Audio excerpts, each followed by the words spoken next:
What's up there, West? Evermore Gaming. I'm here today with Mike from Rock Manor Games, talking about his expansion on Kickstarter right now for Maximum Apocalypse. Mike, how you doing today? Good. How are you? I'm doing great, enjoying this nice Florida weather.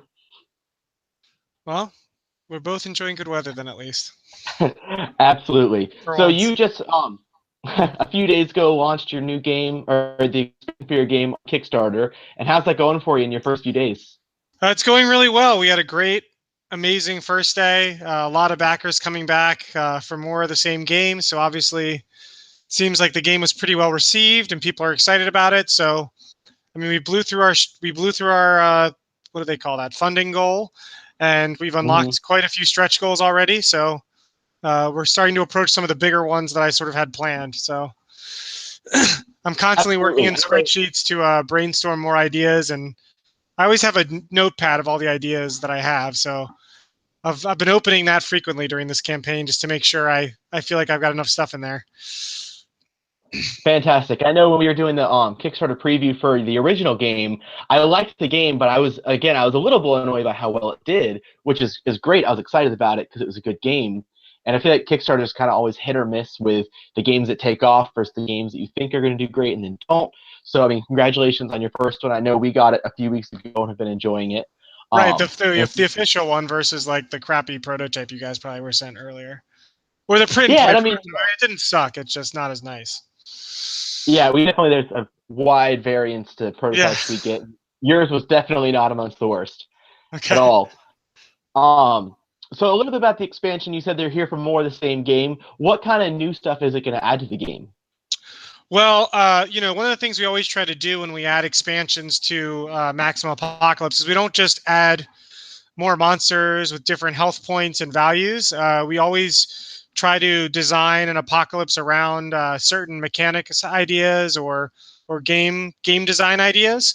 So, the apocalypses that we've unlocked, they all sort of have different things. So we have the sort of classic monsters, which are vampires and werewolves. And the mechanic that introduces is life drain. So the monsters aren't super strong; they don't have a ton of health, but every time they hit you, they heal back up. So if you don't time the way you use your actions effectively in the turn, you can basically have monsters that just seem to never go away because you can't sort of build up damage on them over time. You sort of need to spend a whole turn, blasting guns together as a team to kill everything. Otherwise, they'll heal back up. Then the Cthulhu Mythos set is probably one of the hardest sets we've done. Every time you draw some of the unspeakable horrors that make up the Cthulhu Mythos, you actually go insane and get a new phobia, which takes up spots in your inventory. You can go insane and be eliminated from the game. And the insanity cards give you a limitation, such as if you ever occupy another space with another person, take 5 damage. So you're now scared of other people and you're paranoid, so you have to stay by yourself, which isn't a good thing in the game. And if you ever move through a space with another person, you take damage. Uh, so it imposes new rules and restrictions on you when you play that set. Uh, then the Jurassic Peril set is sort of all about herbivores and carnivores. And obviously, the big herbivores, Triceratops, Stegosauruses, those monsters come out and they're docile. They don't attack you unless they're attacked. And you have those pesky raptors who are always trying to eat everything and attack everything. So what happens is they sort of set up chain reactions where the raptors will attack a Stegosaurus or Triceratops, then they start stampeding, and you get these huge combos of damage, which, if you're not being cautious, can wipe out your entire team in a stampede. And then finally, one of the stretch goals we've unlocked already is a yokai expansion, which is sort of based on Japanese folklore. So it's got oni and dragons and other sort of horrific-looking Japanese folklore legends.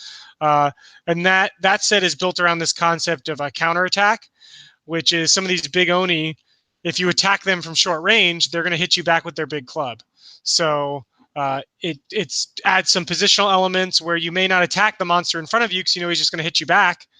And you're going to have to rely on your team to get into range and shoot them from afar. Very cool, very cool. And one of the things I liked about your game is the fact that it's not a zombie game or a vampire game or a Cthulhu game or all these things that I feel like most of these genres, there's going to be someone out there that's like, oh my gosh, not another one of these. But you have so many different options to customize your game that if you don't care for zombie games anymore, you just don't have to play against that monster. You can pick a different monster. So it's cool that you add so many variables to that and so much room to make possible expansions for it. Oh yeah, I mean our theme is post-apocalyptic, but I mean obviously if you look at pulp culture, there's a ton of post-apocalyptic type things out there, from The Walking Dead to like the 100, which is like very sci-fi. There's tons of post-apocalyptic themes sort of within that genre. So by doing a game like that, I felt like we were obligated to do zombies, because it's like, if you're damned if you do, damned if you don't.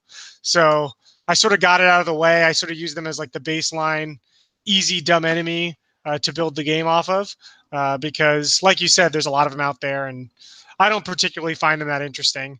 But with this set and adding vampires and werewolves and everything, I definitely think that there's some chance to do some interesting mashup missions where you throw the zombies and the vampires together, and you sort of have a classic horror feel to it and everything. So uh, that's some of the stuff I've got planned for stretch goals down the road, as well as doing some like genre and mission mashup type ideas. That sounds really exciting to me. I love the idea of mashing up different themes together.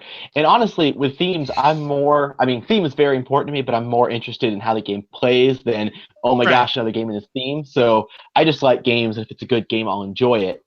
One of the things I liked about Maximum Apocalypse that I think set it apart a little bit was the fact that even though you are fighting these monsters and it's the big going on, there the whole time is your main mission to get gas in your van, get back to the van, and move on. That's kind of the core of the game, and you change who you're fighting while you're doing that. Are there any plans with this expansion to kind of change that, like, stripped away idea of the game, or is that going to pretty much stay the same? Well, I mean, the danger in the game is moving from point A to point B.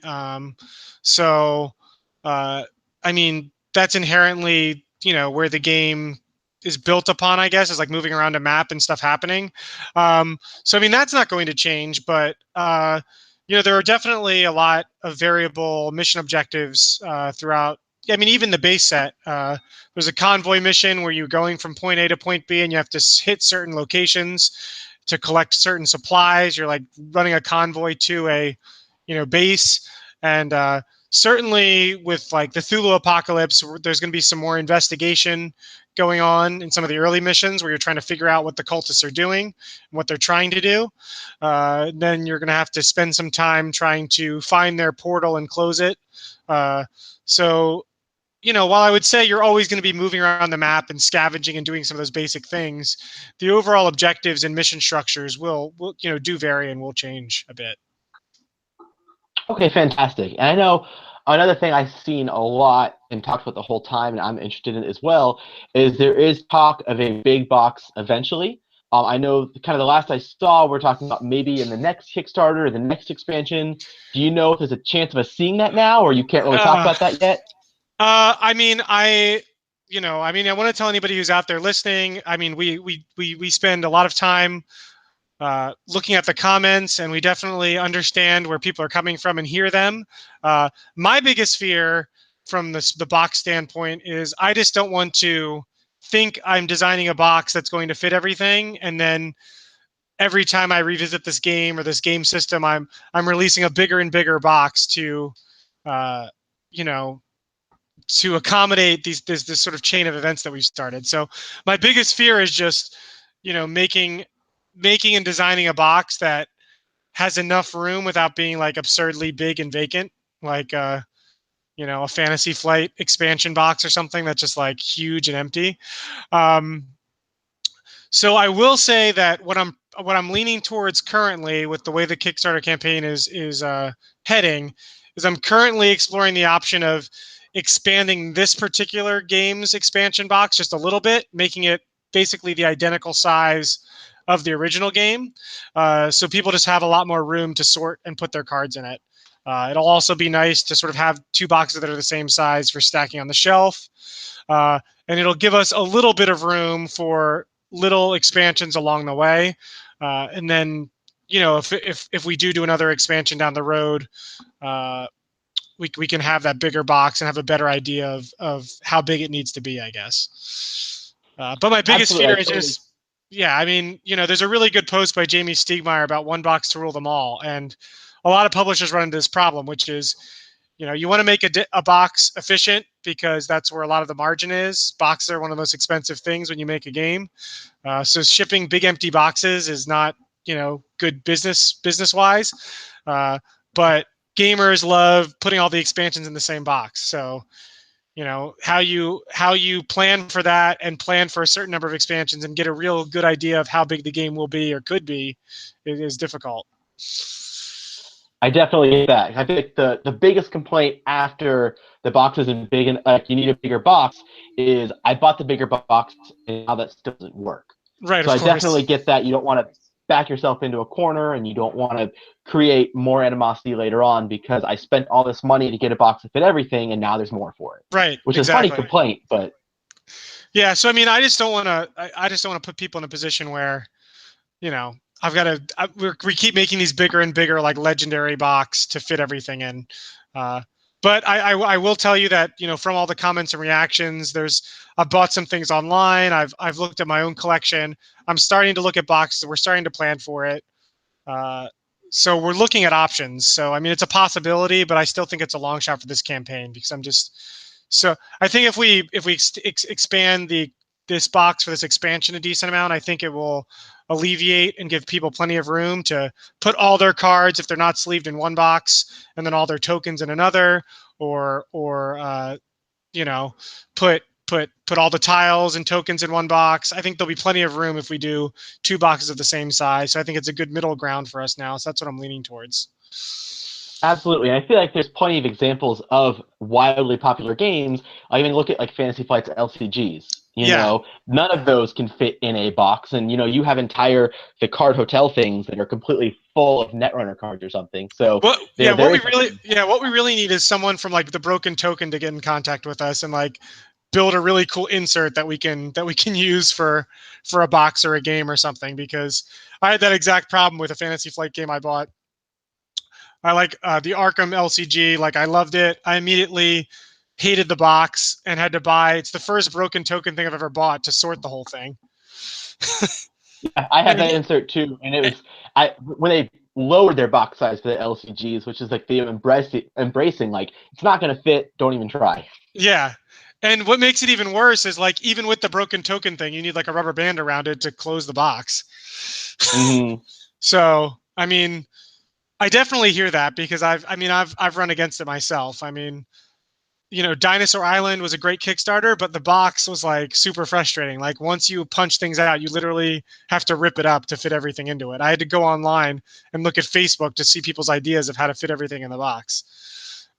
So I mean, it's a constant problem that a lot of people struggle with. We're aware of it. We're looking at the best solution, but we need to be physically responsible. So all those ideas that everyone keeps throwing at us for more Maximum Apocalypse can actually come to fruition, and we don't, waste all our money making boxes along the way, I guess. Absolutely. I think it's the most anybody can ask for is just to know that you've acknowledged that there is a concern about this, you're looking into it, and at the end of the day, we have to trust the game designer and creator that they're going to do what's best for the game. And, I feel like a lot of times the squeaky wheel gets the grease, but that it's, I've been on a lot of Kickstarters, and it seems like there's sometimes a select handful of people that are talking for the mass group when, you have thousands of backers and then Oh 10 yeah, people who are complaining.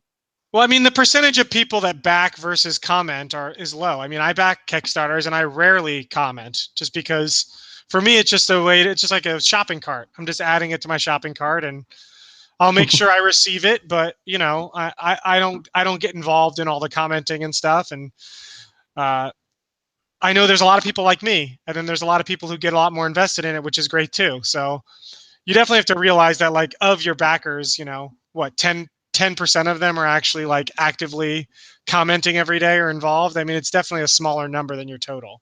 But the vocal minority still matters. Everybody's voice matters. So you got to try to weigh all the options whenever you're doing anything. Absolutely. It's good to know that you are listening to them, you're looking into the options, and again, you're going to do what's best for your game. to make it the best it can be. Yeah. So beyond that, I mean, again, you had a great first couple days on Kickstarter. You know, you got funded in 2 hours for the expansion. Yep. Just under 2 hours. Yeah, it's the first time I've ever funded in less than like a day. Fantastic. So that was And exciting.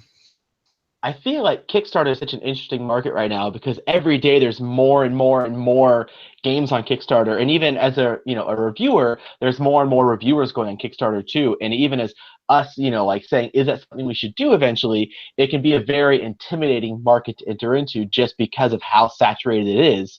So it is when you're able to hit that mark on day one really early and not have to wonder, like, man, is this going to happen? Yeah, it's actually interesting. I actually feel like Kickstarter started as this like platform for anybody to make their idea come true. And at least in the board game space, it's almost become its own barrier to entry because I mean, there's no doubt in my mind that, this being my fourth Kickstarter, that I have an advantage over 4 or 5 of those other people who have launched games for the first time on Kickstarter, like in the same week. Like I built an audience over time, and I've built that barrier to entry, and that crowd is going to hopefully follow me as long as I don't screw up or do a crappy job. So um, it is interesting and sort of weird with Kickstarter, because if you are coming into the first time, you're just so much further behind what everybody else is doing that I think it can be difficult because I mean, at least for this Kickstarter campaign, what's interesting is that the majority of my backers came from Kickstarter updates. So that's going back to my old projects and updating that I've got a new project available.